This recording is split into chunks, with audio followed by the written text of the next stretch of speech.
Hello guys. सो इस particular video में बात करते हैं हम रिलेशन ऑपरेटर्स की। ठीक है। सो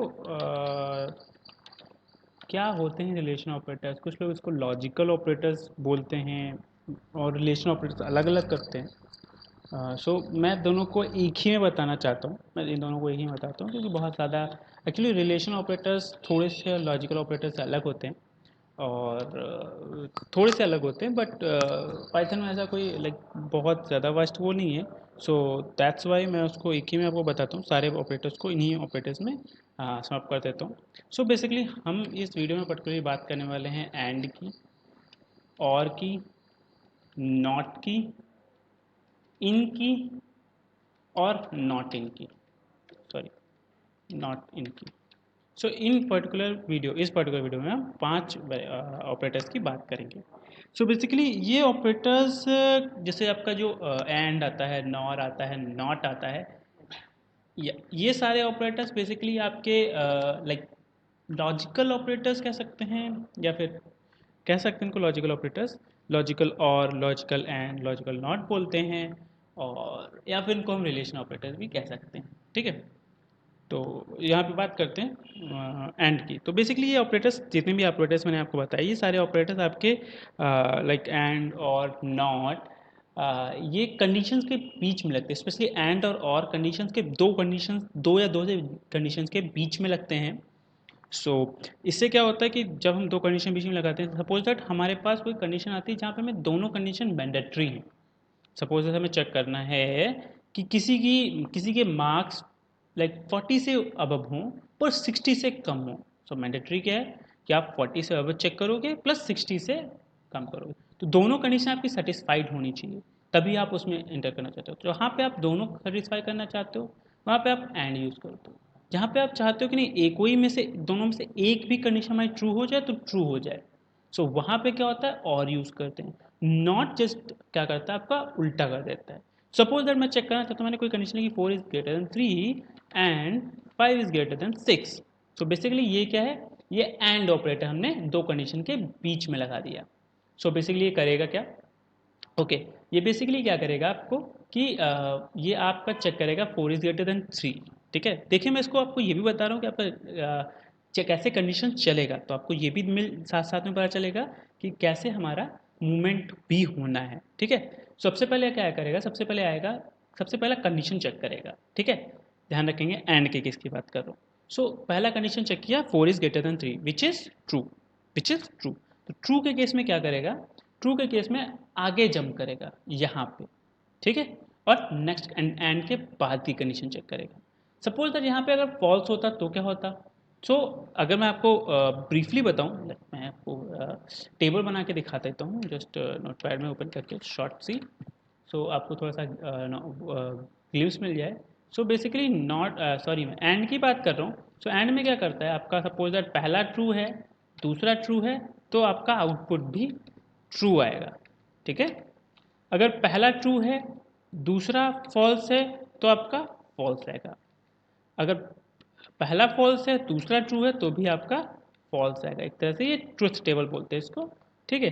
अगर ये भी फॉल्स है, ये भी फॉल्स है, तो आपका ये क्या आएगा, फॉल्स आएगा। अगर आपको याद रखना है तो क्या याद रखना है, जब सारी कंडीशन ट्रू होंगी तभी एंड के केस में आपका ट्रू आएगा। अदरवाइज कोई भी एक कंडीशन फॉल्स हुई तो वहीं से टर्मिनेट हो जाएगा फॉल्स लेके। सफिशियंट कंडीशन जैसे ही मिलती है, जैसे यहाँ पे हम मेरे को सफिशियंट कंडीशन ट्रू मिली तो आगे मैं जाऊँगा। सफिशियंट कंडीशन क्या होती है, लाइक आपको जैसे ही मिला कि हाँ यहाँ से हम डिसीजन ले सकते हैं, सफिशियंट है हमारे लिए, तुम वहाँ से ड्रॉप सीधा नीचे आ जाते हैं अपने आंसर पे। सपोज दैट ये पहला हमारा जो होता, अगर फॉल्स होता, तो अगर पहला फॉल्स होता, हम डायरेक्टली कंक्लूड कर सकते हैं, अगर अगला ट्रू हो या फॉल्स हो, कुछ भी हो, आपका सीधा फॉल्स ही आता। ठीक है। हम क्या करते हैं कि अगर अगर अच्छा, ये देखिए यहाँ ट्रूथ टेबल से आपको बिल्कुल बहुत बहुत ही क्लियर समझ में आएगा। अगर पहला फॉल्स होता है तो उसको दूसरी कंडीशन चेक करने की नीड नहीं है, तो दूसरी कंडीशन चेक नहीं करेगा, सीधा जंप करके फॉल्स आउटपुट दे देगा। सपोज आपने दूसरी कंडीशन कोई गलत लिखी या कोई ऐसा वेरिएबल लिखा है जो यूज ही ना हुआ है। ये इंटरप्रेटर की खासियत है। अब आपको मैं एक चीज़ मैंने शायद बताई होगी कि पाइथन में बेसिकली इंटरप्रेटर्स यूज़ होते हैं। इंटरप्रेटर्स क्या करते हैं, लाइन बाय लाइन चेक करते हैं। उस और एग्जीक्यूट भी करते थे, लाइक पहली लाइन चेक की उसको एग्जीक्यूट किया, दूसरी लाइन चेक की उसको एग्जीक्यूट किया, तीसरी लाइन चेक की उसको एग्जीक्यूट किया।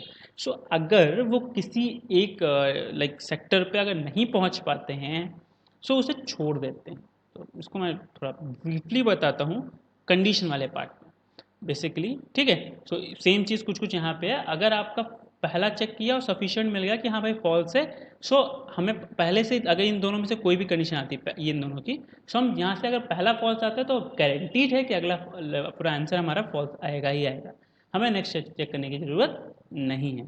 बट अगर पहला ट्रू आता है, जो कि इस केस में हुआ है हमारे साथ, तो अगर पहला हमारा ट्रू आता है तो उसमें हमें क्या करना पड़ेगा, तब हमें डाउट है, तब वो हमारा पूरा आंसर किस पर डिपेंड करेगा, नेक्स्ट वाले ट्रू या फॉल्स में। तो अगर ये ट्रू है तो ट्रू आएगा, ये फॉल्स है तो फॉल्स आएगा। सो अगर यहाँ पे आप हम यहाँ पे आते हैं, पहला ट्रू था तो आगे आ गया यहाँ पे क्या है, ये क्या है फॉल्स, तो हमारा आउटपुट क्या आएगा इस टेबल के हिसाब से, ये वाली कंडीशन सेटिस्फाई करेगी और हमारा आउटपुट आएगा फॉल्स, ठीक है। सो हमारा आउटपुट आया फॉल्स। और का केस इसका जस्ट उल्टा होता है, ठीक है। और की केस की बात कर लेते हैं। और का केस जस्ट उल्टा होता है। अगर आपका कोई भी ट्रू मिला, अगर दोनों ट्रू हैं तो ट्रू ही आएगा। अगर आपका कोई भी ट्रू मिला, ठीक है, एक भी, तो वो आपका ट्रू आएगा, ठीक है, उल्टा, ठीक। कोई भी एक ट्रू मिला तो वो आपका ट्रू आएगा। अगर दोनों फॉल्स होंगे तभी आपका फॉल्स आएगा। ऊपर क्या है कि अगर दोनों ट्रू होंगे तभी ट्रू आएगा, यहाँ क्या है अगर दोनों फॉल्स होंगे तभी फॉल्स आएगा, अदरवाइज ट्रू आएगा। सफिशिएंट कंडीशन क्या है आपको इसमें अगर ध्यान दो, अगर पहला ट्रू है तो क्या आएगा ट्रू आएगा, नेक्स्ट कंडीशन चेक करने की ज़रूरत नहीं है, हमें कोई ज़रूरत नहीं है नेक्स्ट कंडीशन चेक करने की, और पाइथन में करेगा भी नहीं। तो इससे क्या होगा, टाइम कॉम्प्लेक्सिटी थोड़ी सी बच जाती है, तो नेक्स्ट कंडीशन चेक ही नहीं करेगा, वो सीधा अगर पहली कंडीशन ट्रू मिली तो वहीं से बाहर आ जाएगा और आंसर अपना ट्रू दे देगा। अगर लेकिन पहली कंडीशन फॉल्स मिलती है तो हमारा डिपेंड करता है नेक्स्ट वाली कंडीशन पे, अगर वो ट्रू है तो ट्रू, फॉल्स है तो फॉल्स। एग्जाम्पल देख लेते हैं सेम आउटपुट पे, 4 इज ग्रेटर देन 3 और 5 इज ग्रेटर देन 6। सो इस केस में आपका चेक कर लिया ट्रू, क्यों, क्योंकि 4 ग्रेटर देन 3। अच्छा, अब मैं जब आपको थोड़ा सा फिर से बैक ट्रैक ले जाता हूँ। अभी मैं थोड़ी देर पहले बात कर रहा था कि लाइक चेक नहीं करता है तो एरर आती है, अगर आपने एरर की होगी तो वो आपको शो नहीं करेगा। उसको थोड़ा सा और अच्छे से एक्सप्लेन करता हूँ, जो मैंने कहा था कंडीशन में चेक करता हूँ, तो यहाँ पे कोशिश करता हूँ उसको एक्सप्लेन करने की, ठीक है। सो बेसिकली मेरा कहने का पॉइंट ये था कि सपोज दैट आपने कोई वेरिएबल, आपने क्या किया, आपने पहली कंडीशन ट्रू की। अब हमारा कंडीशन कहाँ चेक करके निकल जाएगा, यहाँ निकल जाएगा, यहाँ से चेक करेगा सफिशिएंट कंडीशन में कि बाहर चला जाएगा।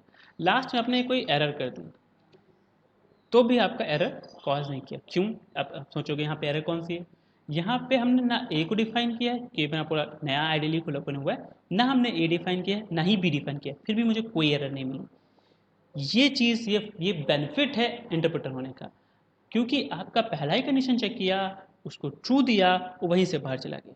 सो पाइथन बेसिकली क्या होता है, जिसको एग्जीक्यूट नहीं करता है, जिसको सॉरी जिसको कम मतलब एक तरह से जहाँ पे आपका लाइक क्या बोलेंगे उसे, आपका पॉइंटर नहीं जाता है जिसको एग्जीक्यूट करना होता है, जैसे कि हमारा पॉइंटर ऐसे मूव करता है, लेकिन ये पहला एग्जीक्यूट किया, इसके बाद ये, फिर ये। सो अगर आपको नहीं जाता है किसी पोर्शन में तो वो पोर्शन आपका अनएग्जीक्यूटेबल रहता है और वहाँ पे कोई एरर नहीं आती, ठीक है। जैसे हमने इफ़ लिखा और एल्स लिखा और सपोज हमने एल्स में कोई मिस्टेक की, लेकिन हमारी हर बार कंडीशन ट्रू रहती है, ठीक है, तो वो क्या होगा, कभी एल्स में जाएगा ही नहीं, और कभी जब तक एल्स में जाएगा नहीं तब तक वो एरर पकड़ेगा नहीं। तो यहाँ पे ये बेनिफिट भी है एक तरह का कि आपका सपोज दैट एक इफ़ वाला छोटा है, एल्स वाला बहुत बड़ा कोड है, आपका हर बार इफ़ में जा रहा है, और तो आपने कोई एल्स में इशू नहीं किया, कोई एरर नहीं किया, लेकिन आपका इफ़ में जा रहा है तो आपका टाइम बहुत बच जाएगा, बहुत हद तक बचेगा, लाइक कुछ काइंड ऑफ कोड बच जाएगा। बट नुकसान सिर्फ इसका ये है कि आपका मान लीजिए आपने एल्स में कोई एरर की, सपोज दैट मैंने क्या किया मैं बताता हूँ, जैसे जनरली इसका मैं क्या इफ़ कंडीशन के हिसाब से इसमें बताने की कोशिश करता हूँ। जैसे मान लो मैंने यहाँ पे कई सारी ढेर सारी कंडीशन लिखी हुई, बहुत सारी कंडीशन लिखी हुई है, ठीक है, और मैंने हमें और या एंड लगाया हुआ है, और लगाया हुआ सपोज दैट पहली कंडीशन में सफिशिएंट मिल गया, वो वहीं से पीछे चला जाएगा, तो बाकी के पीछे की सारी कंडीशन वो रन नहीं करेगा।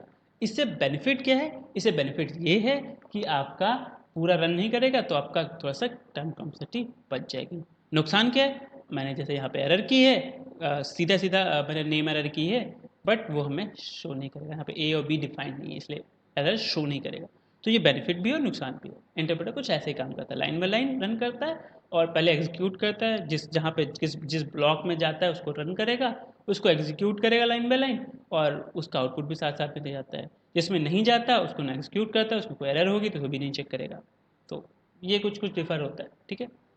ओके, सो ये हमारा था एंड और ये हमारा था नॉट, सॉरी और। नॉट जस्ट क्या करता है, आपके कंडीशन को पलट देता है। Suppose that 5 is greater than which is false, not लगा के आपका हो जाएगा ट्रू, ठीक है। इन बेसिकली क्या करता है, जैसे कि आपने मैंने कोई लिस्ट कोई स्ट्रिंग ली, सपोज दैट मैं चेक करना चाहता हूँ कि राम इन है इस बड़ी सी स्ट्रिंग में। ये फॉर के साथ इस्तेमाल होता है, आप देखोगे, ठीक है। सो मैं चेक करता हूँ Ram is a good boy. So मैं चेक करना चाह रहा हूँ कि ये सब स्ट्रिंग जो राम है, ठीक है, वो इस बड़ी सी स्ट्रिंग में है या नहीं है। सो मैं इसको चेक कर सकता हूँ, ट्रू है तो है, नहीं नॉट, नॉट इन का मतलब जस्ट आपका अपोजिट, इसका जस्ट अपोजिट। सो ये इसकी तरह, इसमें क्या होता है, दोनों को कंपेयर करता है, यहाँ पे चेक करता है कि जो इधर वाली स्ट्रिंग है लेफ्ट साइड में सब स्ट्रिंग है, वो राइट साइड की सब स्ट्रिंग में आती है या नहीं आती है। इसकी तरह आपका लिस्ट भी हो सकता है, आप चेक करना तो वन इन कोई लिस्ट है, आप चेक करना चाहते हो उसमें है या नहीं है, सो आप वो भी चेक कर सकते हो, ठीक है। सो ये कुछ इसके बेनिफिट्स हैं एंड और नॉट, इन और नॉट इन के, ठीक है। अभी ये ओवर नहीं हुआ, मैं आपको एक बहुत ही अच्छे पॉइंट पे यहाँ पे छोड़ना चाहता हूँ। मैं चाहता हूँ कि ये आप सॉल्व करो कि ऐसा क्यों हुआ है, और आप मुझे ये बताओ कि ऐसा क्यों हुआ है। और अगर आप नहीं बता पाओगे तो कोई इशू नहीं है, मैं आपको उसको सॉल्व करने की कोशिश करूँगा। मेरा क्वेश्चन ये है कि अगर मैं लिखता हूँ 5 और 6, सो मुझे आउटपुट क्यों मिल रहा है 6, लेकिन अगर मैं लिखता हूँ 5 और 6 मुझे आउटपुट मिलता है 5, ठीक है। सो इसके बारे में हम नेक्स्ट वीडियो में डिस्कस करेंगे, मैं आपको यहीं पे छोड़ता हूँ। आप सोचो, आप तो ट्राई करो कि ऐसा क्यों हो रहा है। एंड और कॉन्सेप्ट सेम है, सब कुछ सेम है, जो भी चीज़ होनी चाहिए वो मैं बता चुका हूँ। नेक्स्ट वीडियो में इसके ऊपर बात करते हैं, तब तक के लिए बाय बाय।